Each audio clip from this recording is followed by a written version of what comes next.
ప్రియమైన వాళ్ళారా, ప్రభువైన యేసుక్రీస్తు నామములో ఈ యొక్క ఉదయకాల సమయాన మీ అందరికీ నా హృదయపూర్వక వందనాలు తెలుపుకుంటున్నాను.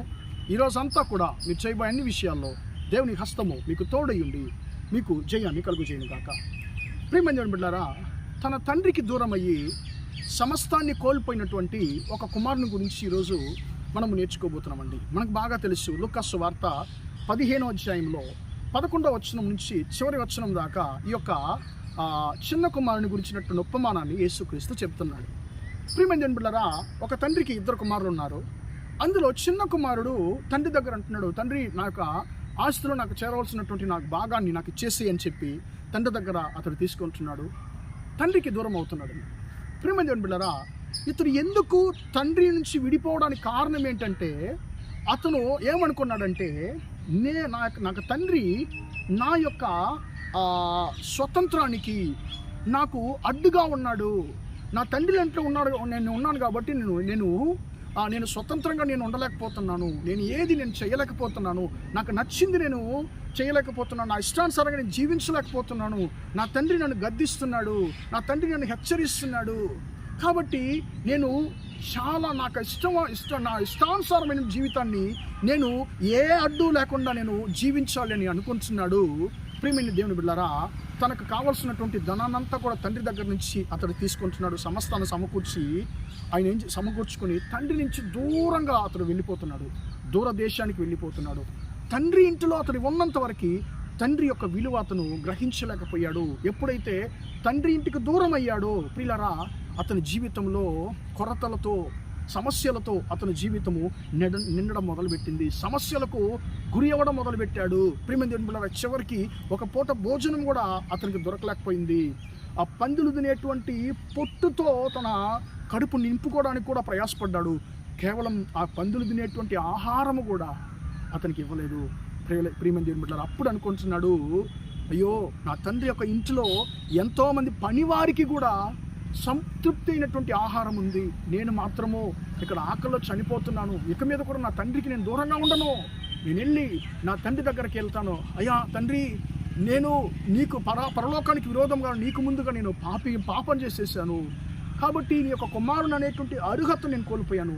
నీ ఇంట్లో ఒక పని మనిషిగా నేను ఉండిపోతానని చెప్పి తన తండ్రి దగ్గరకు క్షమాపణ అడగడానికి వస్తున్నాడు. కానీ తండ్రి ఏం చేశారంటే, అతన్ని దూరంగా చూసినప్పుడే పరిగెత్తుకుంటూ వచ్చి అతన్ని హత్తుకుంటున్నాడు.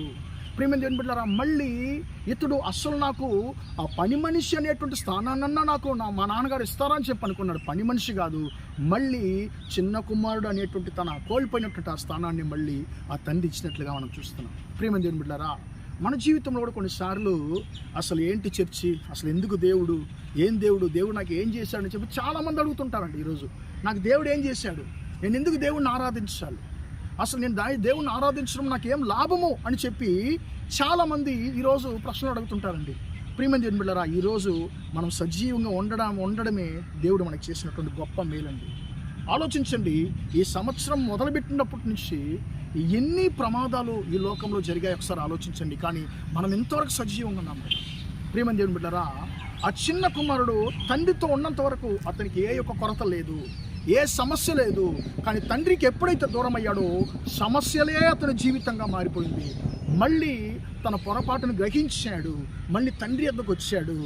కోల్పోయినటువంటి స్థానాన్ని మళ్ళీ తిరిగి పొందుకున్నాడు. ప్రియమైన దేవుని బిడ్డలారా, మనము కొన్నిసార్లు అయ్యో నేను దేవుళ్ళో ఉంటే నేను ఫ్రీగా ఉండలేకపోతున్నాను, నా ఇష్టానుసారంగా జీవించలేకపోతున్నాను అని చెప్పి మనము చాలాసార్లు మనం దేవుడికి దూరం అయిపోతున్నాము.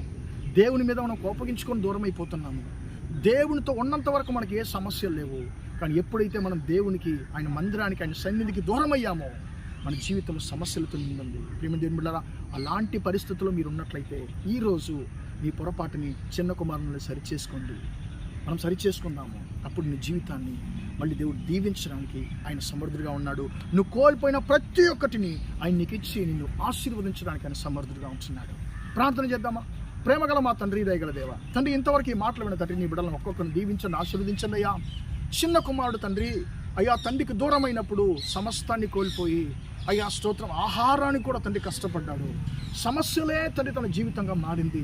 ఎప్పుడైతే తన పొరపాటును అతను సరిచేసుకొని మళ్ళీ తండ్రి ఇంటికి వచ్చాడు, అయ్యా మళ్ళీ కోల్పోయిన అన్నింటిని తిరిగి పొందుకున్నాడని మేము చదువుతున్నాం. అయ్యా తండ్రి అలాంటి పరిస్థితుల్లో మీ బిడ్డలు ఉన్నట్లయితే నీకు దూరమై అయ్యా స్తోత్రం సమస్యలకు గురి అయ్యి తండ్రి బాధల్లో ఉన్న నీ బిడ్డలు ఒకసారి జ్ఞాపకం చేసుకోండి అయ్యా తండ్రి. వారిని మళ్ళీ నీ వైపు తండ్రి స్తోత్రం యేసయ్యా మీరు తిప్పుకోమని ప్రార్థిస్తున్నాను అయ్యా. నీ బిడ్డలు తండ్రి నీ వైపు తండ్రి స్తోత్రం రావడానికి అయ్యా సహాయం చేయండి అయ్యా. నేను సమస్తాన్ని కోల్పోయి ఉన్నాను అయ్యో, నేను దేవునికి దూరమై సమస్తాన్ని కోల్పోయానని చెప్పి తండ్రి బాధల్లో ఉన్నటువంటి పశ్చాత్తాపడుతున్నటువంటి తన పాపాల కొరకు తండ్రి పశ్చాత్తాపడుతున్నటువంటి తండ్రి ఒక్కొక్కరిని తండ్రి మీరు జ్ఞాపకం చేసుకోండి అయ్యా. వారి జీవితంలో పాపాలు క్షమించి తండ్రి మళ్ళీ తండ్రి వారు కోల్పోయినటువంటి ప్రతి ఒక్కటిని తండ్రి వారికి ఇవ్వమని ప్రార్థిస్తున్నాను అయ్యా. ఈ రోజంతా కూడా మా సహోదర సహోదరులు చేసే అన్ని విషయాల్లో మీ హస్తం తోడిని వారిని ఆశీర్వదించమని యేసయ్య నామంలో ప్రార్థిస్తున్నాను తండ్రి. ఆమేన్ ఆమేన్. ప్రియమైన వాళ్ళారా, దేవుడు మిమ్మల్ని దీవించి ఆశీర్వదించును గాక. Praise the lord.